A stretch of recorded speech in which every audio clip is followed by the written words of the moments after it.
Fahri, Giat, Intan, Kevin, Kayla, Renata,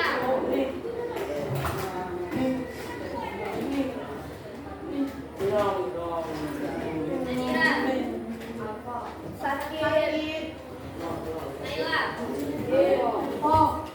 Nandi, Devandi, Rami, Stefti, Sila, Shakira, Benita, Naki, Zafira, Zulfa, Muhammad Ito,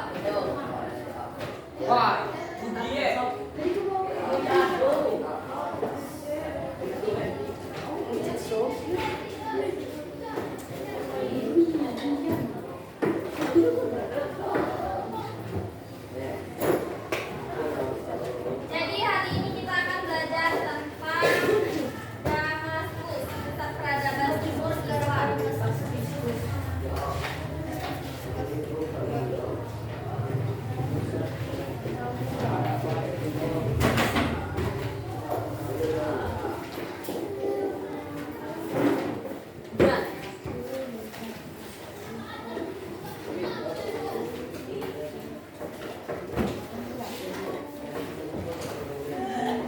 Di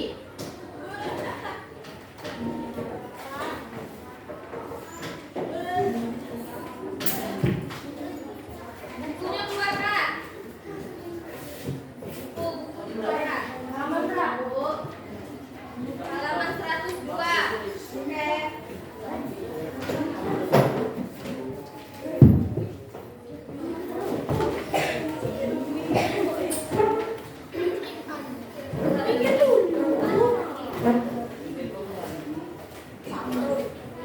Yang pertama kita belajar tentang sejarah berdirinya Bani Umayyah di Damaskus. Kapan berdirinya dinasti tersebut?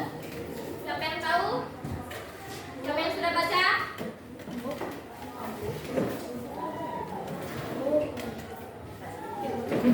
Dinasti yang disebut dengan Bani Umayyah itu berdiri pada 41 Hijriah atau 661 Masehi sampai 132 Hijriah atau 750 Masehi. Siapa pendiri Bani Umayyah?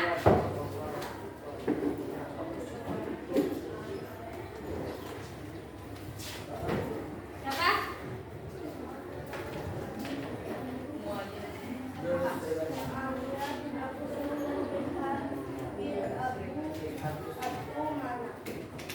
Ya, pendirinya yaitu Muawiyah bin Abu Sufyan bin Harb bin Abdul Manaf.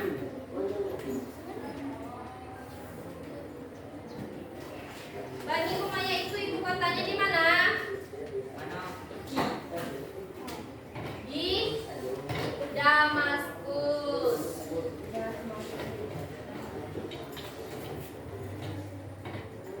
Nah, di sini di halaman 103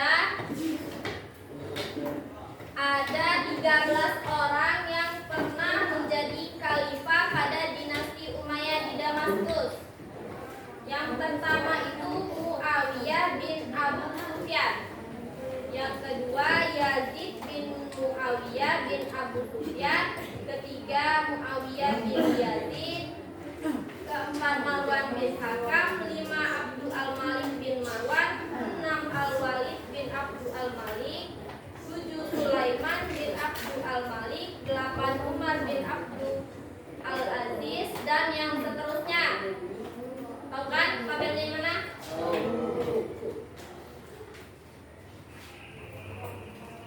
Dan yang kedua itu kemajuan peradaban Islam pada masa Bani Umayyah di Damaskus.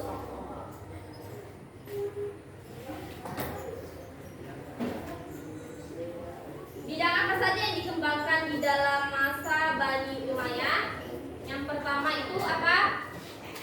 Pemerintahan, hukum, sosial, ekonomi, keagamaan, dan pendidikan. Di dalam pemerintahan, Bani Umayyah itu membentuk beberapa diwan atau departemen, yaitu Sanzaki, departemen. Halaman 107.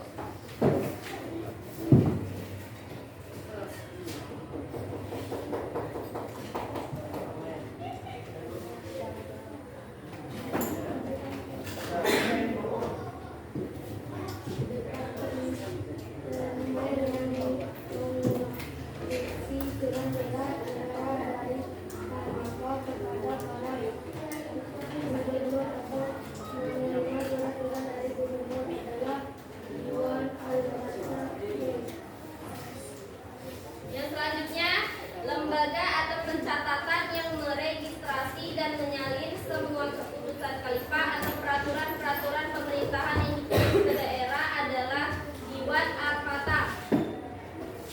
Selanjutnya, itu pasukan. Yang ketiga,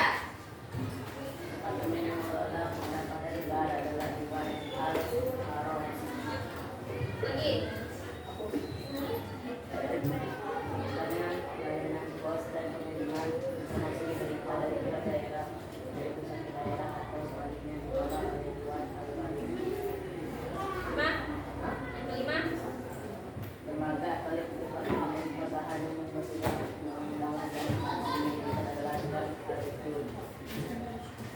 Ya, jadi itulah pemerintahan Bani Umayyah yang dibentuk oleh Diwan yang terbentuk departemen, yaitu 5 ya. Yang kedua itu hukum. Al-Qada, Al-Hisbah, dan Mazalim merupakan bagian dari pelaksanaan hukum. Al-Qada sebagai badan peradilan dipimpin oleh seorang kadi. Ia memiliki tugas membuat fatwa hukum dan peraturan sesuai dengan tuntunan Al-Quran, Sunnah, dan Ijtihad. Jadi,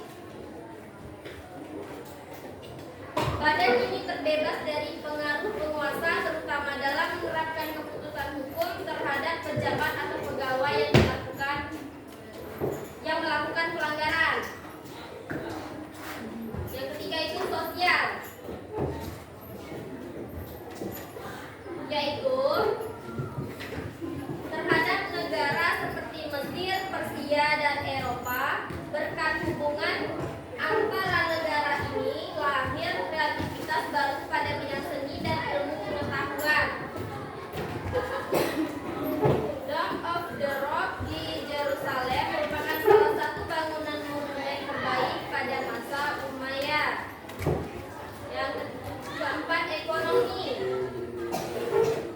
Nah, jalur perdagangan pada masa Bani Umayyah ini menjadi semakin lancar.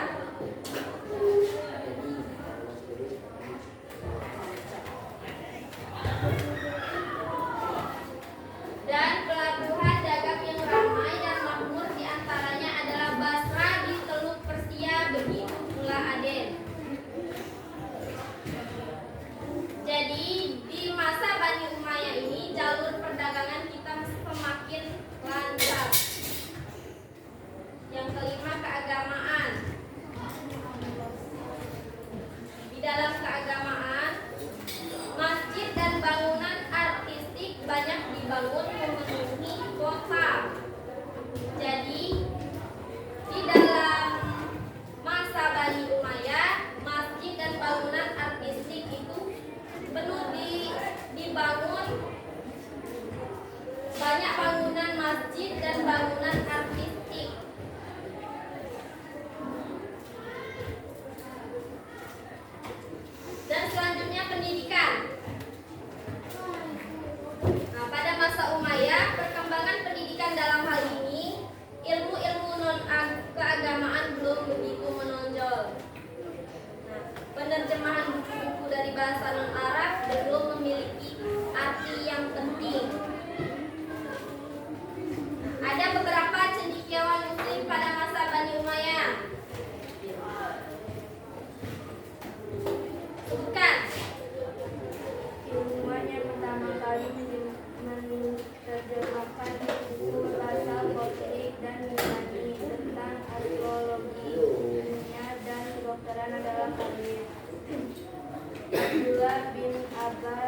dan muridnya yang bernama Atta Jiboka adalah orang pertama yang mendalami ilmu fikih Kufa. Zaid bin Sabit adalah sahabat Nabi di Madinah yang menjadi sekretaris Nabi Sallallahu Alaihi Wasallam dalam menuliskan wahyu. Hasan al-Basri, Ibnu Shihab al-Zuhri dan Abdullah bin Mas'ud adalah tokoh otoritatif dalam bidang hadis. Adapun ahli hadis dari Kufa adalah Amir bin Jarani al-Syabi. Nah, jadi itulah sejarah Bani Umayyah. Bahasa Yunani apa? Bahasa Yunani. Bahasa Bangsa.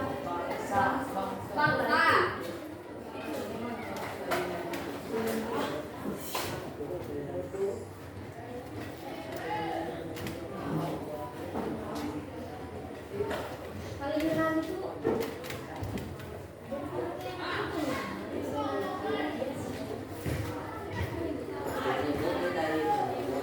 Betawi dulu bahasa Yunani itu.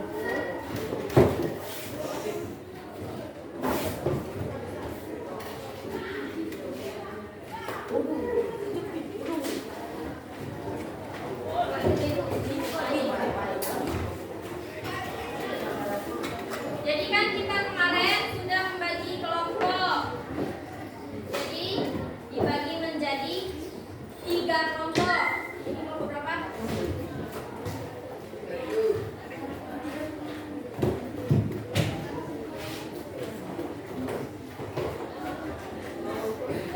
Kedua? Kedua yang mana?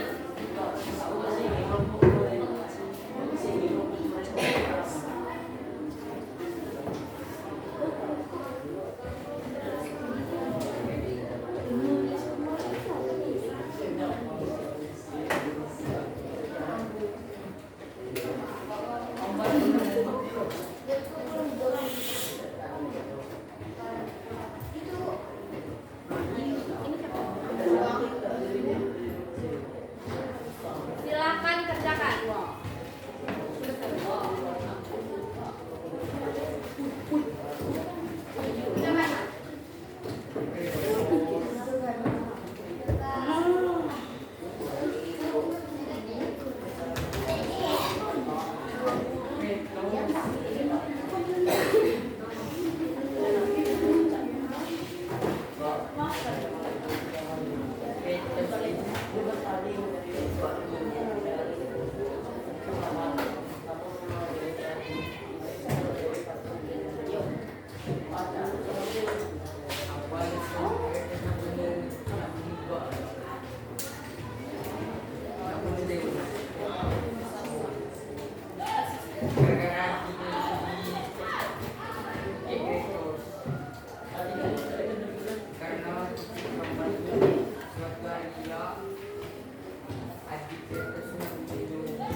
Sudah selesai kan? Silakan kelompok 1 untuk presentasi. Kelompok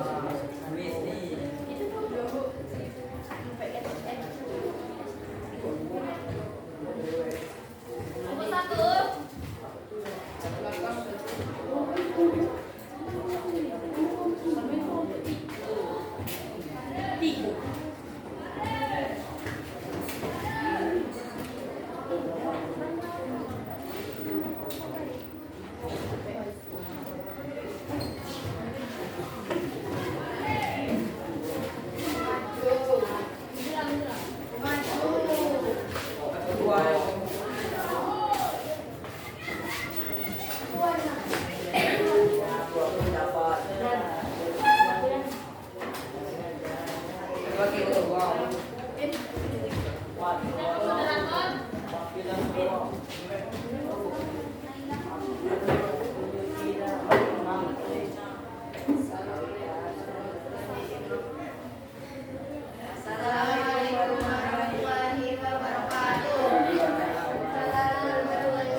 D. Ekonomi. Jalur perdagangan pada masa ini menjadi semakin lancar. Pelabuhan dagang yang ramai dan makmur di antaranya adalah Laki Teluk Rusia. Pada masa Bani Umayyah dicetak mata uang khusus untuk membangun beberapa jabatan. Misalnya pada zaman Muawiyah bin Sufyan ditetapkan 2,5% pajak dari pendapatan. Ekonomi diperbaiki pada masa awal pendirian dinasti ini. Kondisi tidak secara langsung berdampak pada sektor ekonomi.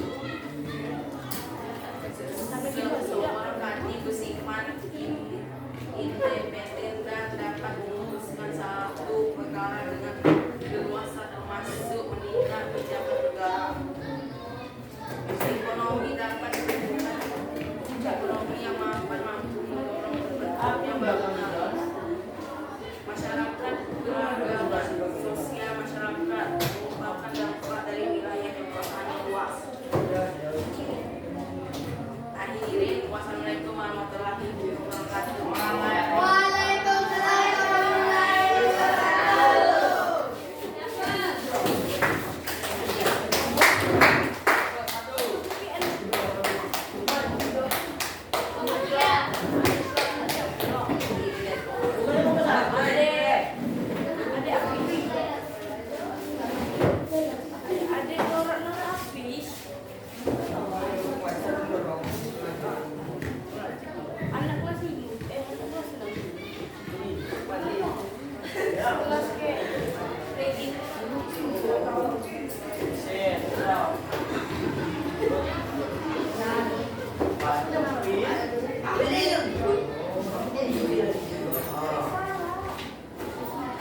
Assalamualaikum warahmatullahi wabarakatuh. Waalaikumsalam warahmatullahi wabarakatuh.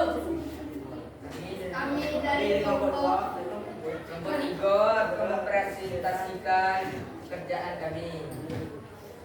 Pada masa Muawiyah bin Abu Sufyan, pasukan kelompok